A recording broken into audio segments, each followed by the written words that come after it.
Bom dia especial para nós, um ótimo estudo. Tema da aula de hoje: verbo, vozes verbais, verbos auxiliares, seu emprego. Nós temos uma expectativa, que é identificar a voz como uma das flexões do verbo, reconhecer e aplicar os mecanismos de conversão de vozes, da voz ativa para a voz passiva, da voz passiva analítica para a voz passiva sintética, tá? Conhecer os diversos tipos de verbos auxiliares e seus empregos sintático-semânticos, certo? Então, vamos lá. Começar com uma pergunta, já que é sala de aula, o item fundamental não é a resposta, é a pergunta. Perguntar bem pressupõe responder bem. Então, você vê algum problema gramatical na frase "ele foi perdoado pela namorada"? Você vê algum erro gramatical? Ele foi perdoado pela namorada. Então, de maneira geral, as pessoas não veem erro nessa frase. Nível até intermediário de conhecimento da língua portuguesa, as pessoas não veem nenhum problema nessa frase. O fato é que o verbo perdoar é um verbo transitivo, direto e indireto. Quem perdoa, perdoa alguma coisa de alguém, não perdoa alguém. Então as pessoas dizem assim, ele perdoou a namorada, ela perdoou o namorado. Na verdade não é bem assim. A dívida, ele perdoou a dívida do irmão. Então ele perdoou a dívida do irmão. Quem perdoa, perdoa alguma coisa de alguém. Um erro, uma dívida, um pisão no pé, a batida do carro. Quem perdoa, perdoa alguma coisa de alguém. Então, a pessoa nessa construção verbal é o objeto indireto.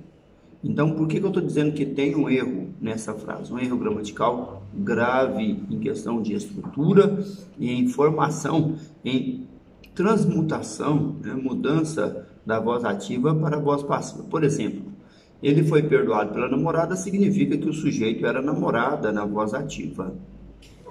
Mas a namorada, se era o sujeito, ficaria assim: a namorada perdoou o erro ao namorado ou do namorado. Tá vendo? E não é uma questão de posse, é de objeto direto, objeto indireto. Quem perdoa, perdoa alguma coisa, o erro de alguém, do namorado. Então, ele foi perdoado pela namorada. Não. O erro do namorado foi perdoado pela namorada. É o erro. A pessoa em si não pode ser o sujeito da voz passiva. Por quê? Porque não era o objeto direto da voz ativa. E, via de regra, compreendendo a essência, somente o objeto direto se torna sujeito da voz passiva.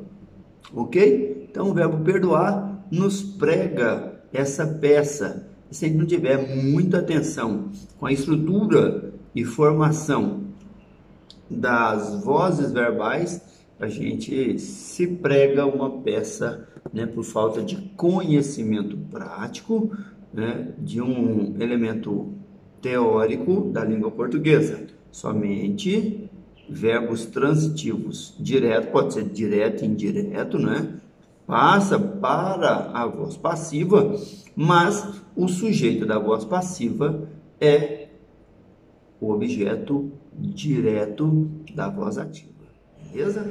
O objeto indireto jamais vai para o sujeito da voz passiva. Entendamos bem isso, tá? Então é nisso aí que está o erro. Essa frase merece uma correção gramatical.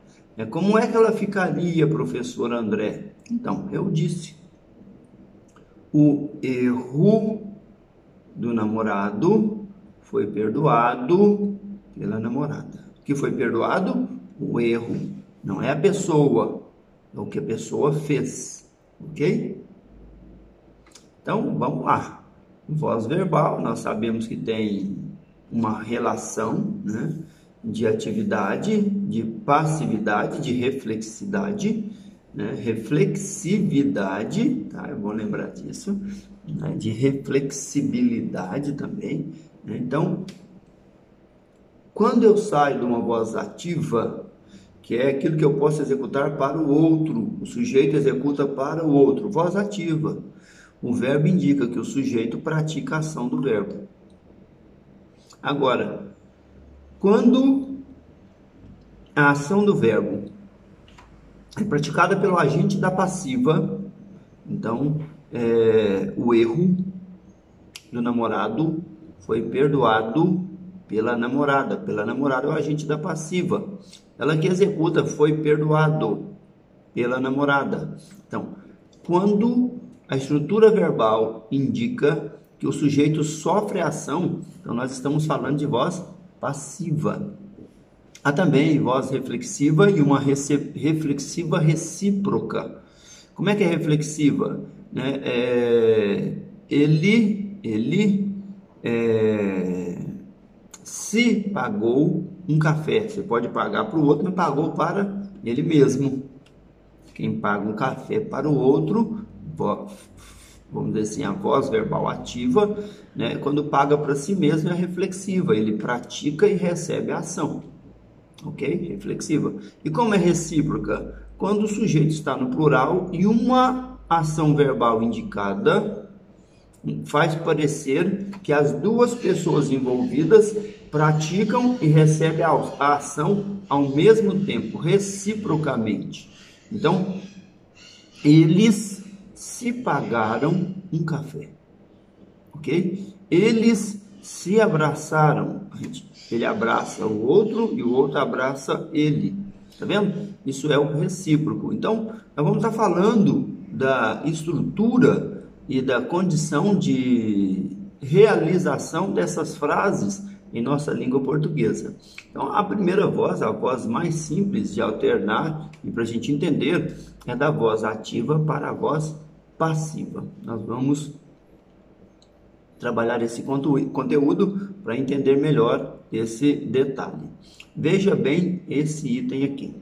Chama-se voz ativa aquela cujo sujeito na oração aparece como o agente da ação. Voz ativa, ali apresentada. Então, veja bem. Tudo é frio e gelado. O cume de um punhal não tem a lividez sinistra da montanha.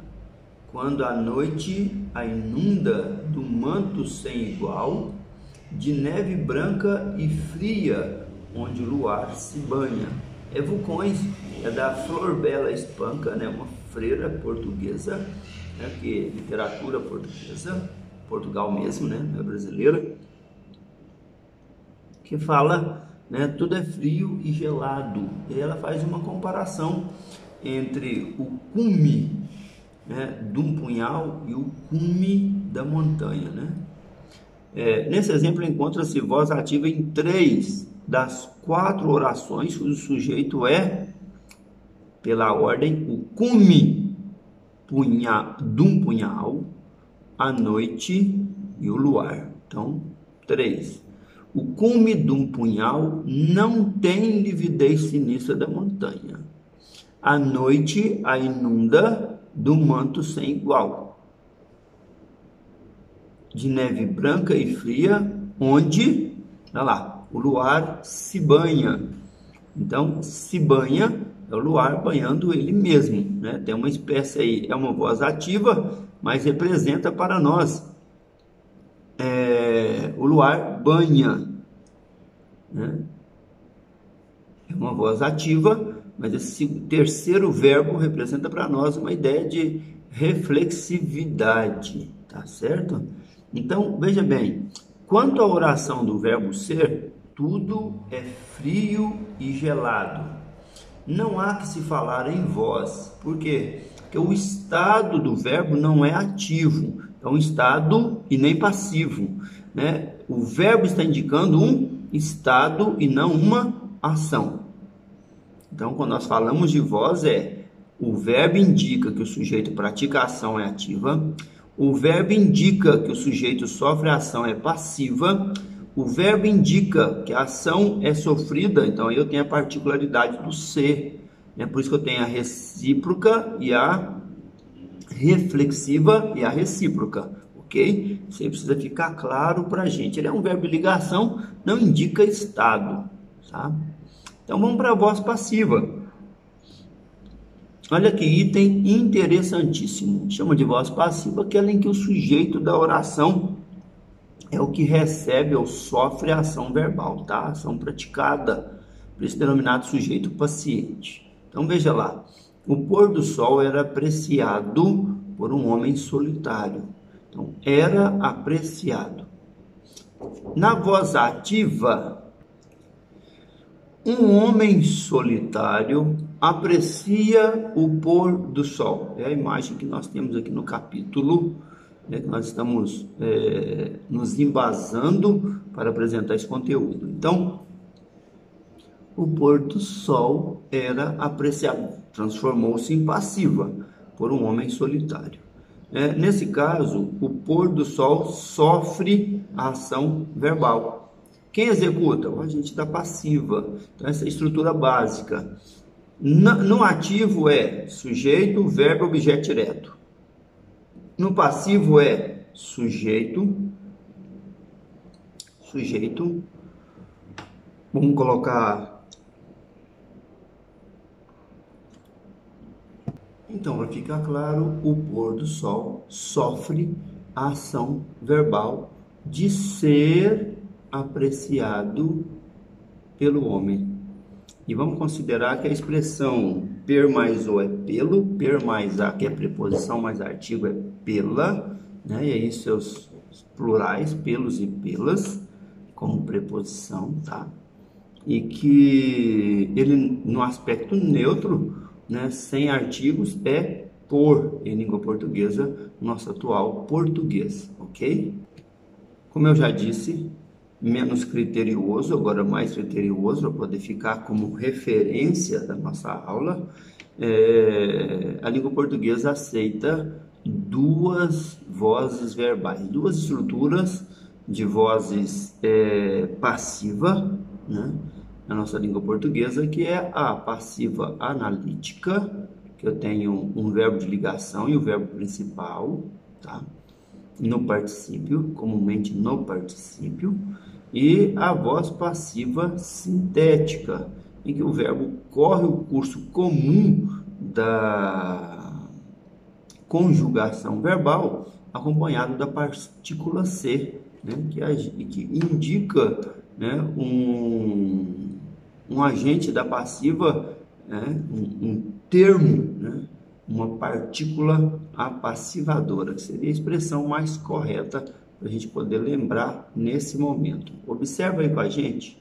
A voz passiva, o verbo ser é um verbo auxiliar, tá? É um verbo que indica estado, então é um verbo auxiliar, e ele vai fazer a conjugação de acordo com... Como é que seria? Vai fazer a conjugação de acordo com o tempo verbal que estava na voz ativa. Olha só que coisa interessante. Por exemplo, voz passiva sintética, nós vamos ter então um retorno à voz inicial, tá? O princípio inicial aí do verbo na voz ativa e acompanhá-lo da partícula passivadora ser. As diferenças básicas são essas, só para a gente poder entender melhor. Então, vamos entender isso na prática com exemplo. Por exemplo, apreciava-se o pôr do sol. Então, o pôr do sol era apreciado por um homem solitário. Voz ativa. Um homem solitário aprecia o pôr do sol. Ou melhor, apreciava, né? Era apreciado, então apreciava o pôr do sol. Essa precisa ser a construção para a gente voltar no mesmo tempo verbal. Existe detalhezinho para a gente entender aí. É por isso que nós estamos sendo cautelosos, né, em fazer a citação, a transmutação do verbo, sem perder o tempo verbal e a indicação desse tempo verbal. Então, apreciava-se, então, um homem solitário apreciava o pôr do sol. Voz ativa. Na voz passiva, que é o que nós começamos aqui, dizendo, o pôr do sol era apreciado por um homem solitário.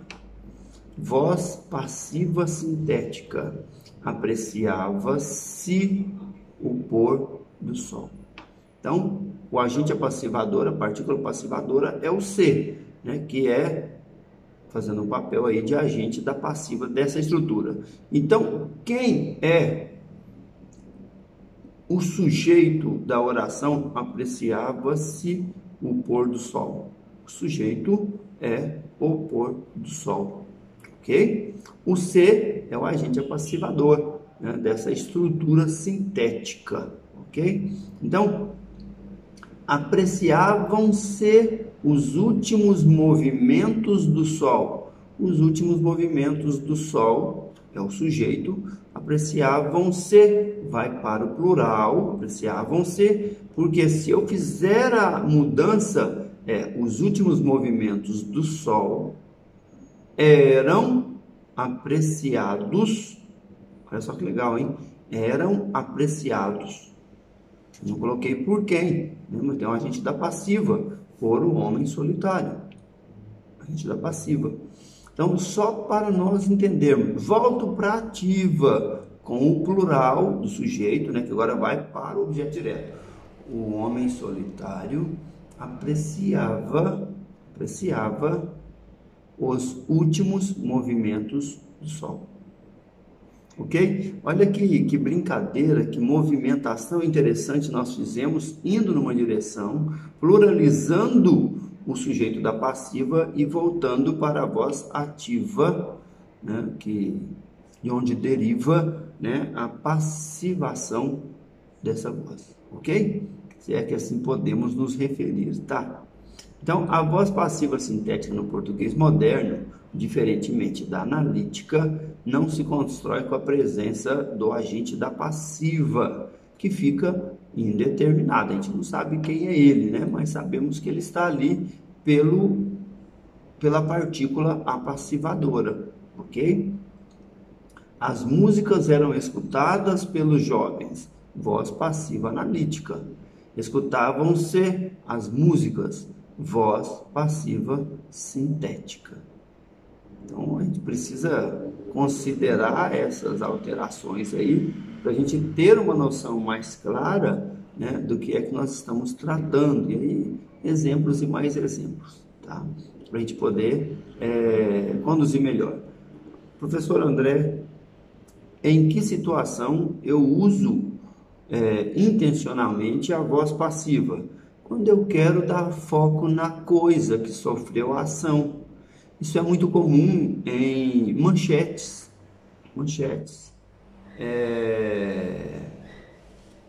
Alguma coisa como a moça foi atropelada, fica bem mais próximo do que eu colocar lá, atropelou-se a moça. Né? O caminhão atropelou a moça. Não, eu estou tratando de gente. As pessoas gostam de notícias vinculadas a pessoas, a gente, né? E por isso a voz passiva é comum em manchetes, né? Em chamadas jornalísticas, tá certo? Ou quando a gente vai falar com os outros, a gente aproveitando essa tendência jornalística, né? Da mídia midiática, né? A gente também usa essas condições, usa essas estruturas. Para fazer a passagem da voz ativa para a voz passiva analítica, prevalece o seguinte esquema. Olha que coisa interessante. Voz ativa, que é sujeito, né?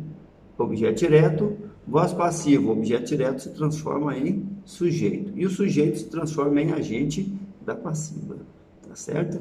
De uma outra maneira, menos esquemática, né? Nós mostramos isso aí. E agora nós estamos dedilhando, né? Trazendo etapa por etapa, para a gente entender melhor e os exercícios ficarem mais fáceis, não é isso? A Rita levou o meu sorriso. Voz ativa. A Rita é sujeito, levou é o sujeito do verbo. Não é isso? O verbo indica uma ação. O meu sorriso foi levado pela Rita. Voz passiva. E uma passiva analítica, porque foi levado, tem o verbo ser, indicando o passado, que, né, pretérito perfeito, levou, né, e levado tem o verbo principal no particípio, ok? Né? Quaisquer outros termos não se alteram no processo da conversão de vozes. Quaisquer outros, por quê? Objeto indireto. Por isso nós estamos dizendo, né, que a frase inicial que nós começamos, né, ele foi perdoado pela namorada, né, está errada segundo as normas gramaticais da língua portuguesa, normas gramaticais brasileiras, tá? Exatamente porque os elementos que interagem nessa mutação são objeto direto e sujeito, com adequação da forma verbal para ativa ou passiva sintética, ok? Vamos para frente, vamos mais. Voz reflexiva. Por que a gente fala da voz reflexiva? Uma voz em que a ação verbal é praticada para um terceiro, para um objeto direto, vamos dizer assim, mas ela se volta contra quem a pratica. Então, uma voz reflexiva também tem uma tendência de voz passiva sintética. E a recíproca é uma extensão dessa possibilidade quando o sujeito está no plural e, como eu já o disse, né, a mesma ação é distribuída como se fossem duas ações numa só expressão verbal, beleza? Então, ela se viu no espelho e se julgou mais gorda. Então, ela pode ver no espelho outra pessoa. O verbo ver é qualquer coisa. Mas ela se viu no espelho, viu ela mesma. E julgou ela mesma mais gorda.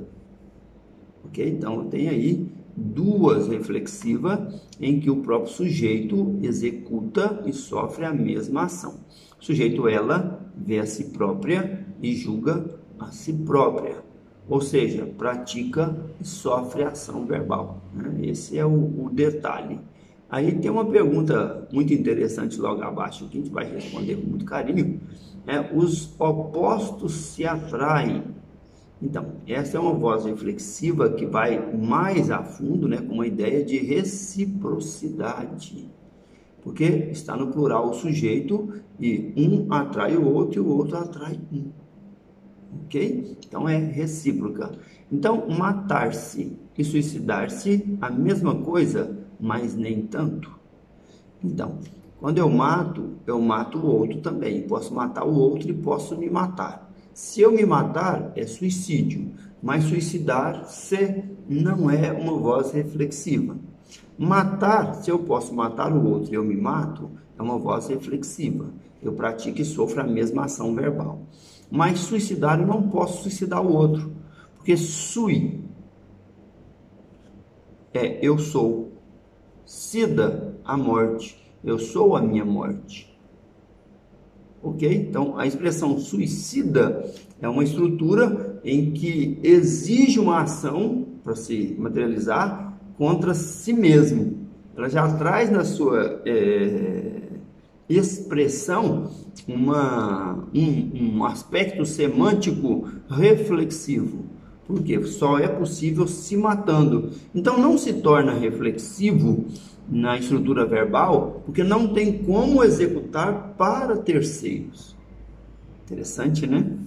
Então, esse verbo é um verbo pronominal, que é possível executar só para si mesmo.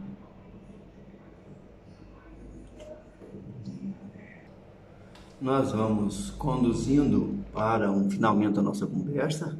Nós temos aqui algumas formas verbais, alguns verbos auxiliares, né? E vamos trabalhar essas ideias para a gente poder entender melhor. Nós trabalhamos com o verbo ser como auxiliar para a voz passiva analítica, né? E aí nós temos outros verbos auxiliares. Nesse caso aqui nós vamos dizer assim, ó, verbos auxiliares são aqueles componentes de uma locução verbal, na qual eles são os responsáveis por marcar as flexões verbais, pessoa, número, tempo, modo e voz, como eu disse, que ele assume do verbo principal e o verbo principal vai para o particípio, tá? Enquanto a outra forma verbal, no infinitivo, gerúndio ou particípio, expressa a maior carga semântica da locução, sendo por isso denominado verbo principal. No caso da voz passiva, né, ele fica no particípio, ok? Aí está assim. Tenho falado. Ter é verbo auxiliar, é assim, mas indica ação, não passividade, mas atividade. Seremos ouvidos, ser ouvido, né? Então, é um verbo auxiliar, ouvido é um verbo principal no particípio. Começou a chover, então indica ação, diferente do verbo ser. Quero sair, principal no infinitivo, chover no infinitivo. Deveríamos escutar, principal no infinitivo, auxiliar deveríamos, dever, né? Então, o verbo haver e o verbo ter, em locuções verbais, para formar os diversos tempos compostos, eles indicam ações, né? São verbos que indicam atividade. O sujeito é quem pratica a ação desse verbo. A existência das locuções verbais atende a diversos objetivos de comunicação, identificados com base nos verbos auxiliares. A seguir, serão vistos alguns deles, só alguns para a gente poder entender melhor. Então, haver e ter em locuções verbais para formar os diversos tempos compostos, e nós já falamos na aula anterior dos tempos compostos usando o verbo haver e o verbo ter. Quando usamos o verbo ser, ele vai para a voz passiva. Então, ela já havia saído quando você, ao chegar, perguntou se alguém tinha estado ali. Ela havia saído. Então, ela praticou a ação de sair. Ela saíra antes de você perguntar. Já está no pretérito mais que perfeito. Auxiliares ser e, mais raramente, estar. Estar também é voz passiva, tá? Mais raramente. Né? Para indicar a voz passiva analítica. Ela foi vencida pelo cansaço.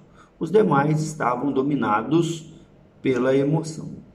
Então, estavam dominados, estou dizendo aí de uma voz passiva analítica com o verbo estar. Estavam dominados. Né? Auxiliares ditos modais, que acrescentam determinados matizes semânticos à locução.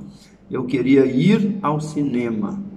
Uma forma educada de dizer alguma coisa, né? Ou fazer uma solicitação, mas ela não podia sair de casa, pois deveria ficar com a mãe. Então nós temos aqui, queria ir, podia sair, deveria ficar. Né? No exemplo, pela ordem, os auxiliares expressam desejo, possibilidade e obrigação. Tá? Nenhum deles indica voz passiva, ok? Os auxiliares ditos acurativos, que precisam melhor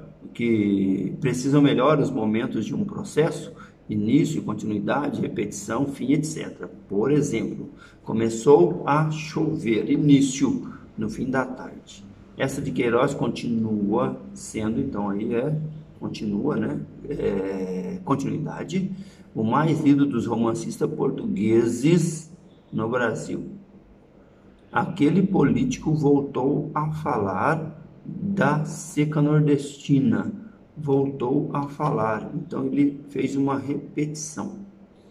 Deixou de fumar, finalmente, aquele rapaz. Então, fim, encerrou um processo. Né? Nós temos aqui esses elementos que constituem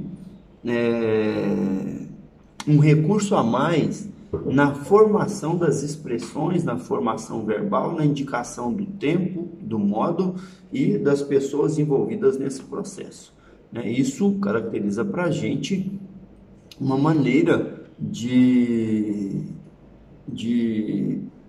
aprimorar as nossas expressões e deixar mais claro, mais bem marcado qual é a expressividade, qual é a intenção, né? Qual é a carga semântica da mensagem que nós estamos veiculando, né? Fazer isso nos dá condições, né, de romper com diversas limitações linguísticas que outras pessoas que não conhecem com detalhe esses conteúdos, né, não teria condições de produzir esses fenômenos dessa maneira. Fenômenos linguísticos que só falantes que conhecem bem é capaz de produzi-los. Um grande abraço.